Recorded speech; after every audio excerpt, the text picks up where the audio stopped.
Na hii kwa Manara itakuwa ni happy holiday kutokana na kile ambacho kinaendelea kusambaa kwa kasi sana kwenye mitandao ya kijamii. Kwa sasa hivi unaambiwa kazi na umri pia.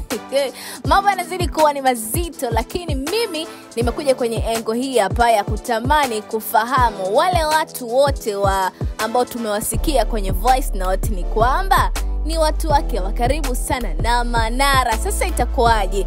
Unaambiwa udugu kufaana. Kama mnakumbuka vizuri, tukirejea kwenye ndoa ambayo walibahatika kufunga na Zailisa, wale watu wote ambao tumepata majina yao na zimesikika sauti ambazo zinataja majina yao, basi ndio watu ambao walikuwa wahudhuriaji wazuri sana na walitumika kama mchango mkubwa kwenye harusi ya Haji Manara mpaka kukamilika.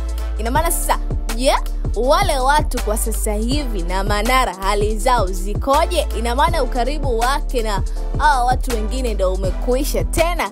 Ndugu zangu bado wanaendelea kumpa faraja, lakini pia wanamsii sana kutoropoka maneno ambayo mwisho wa siku yanakuja kumweka kwenye nafasi mbaya, lakini pia yanakuja kumpa sifa mbaya zaidi kwenye jamii. Mwanzo wa mwezi wa 4 haukuwa mzuri sana kwa Manara, lakini pia mwisho wa mwezi wa 4 tumeona haujakuwa mzuri sana kwa upande wake. Kwa hiyo ni kama vitu fulani hivi vinamsonga, inabidi akoge maji bahari kidogo, ndio nuksi ambazo zinamsonga kwa sasa hivi, huku wengine wakiwa wanadai kuwa voice note ya Dula Makabila kipindi kile wameachana na Zailisa akiwa analia, inadaiwa kuwa zilivujishwa na Zailisa.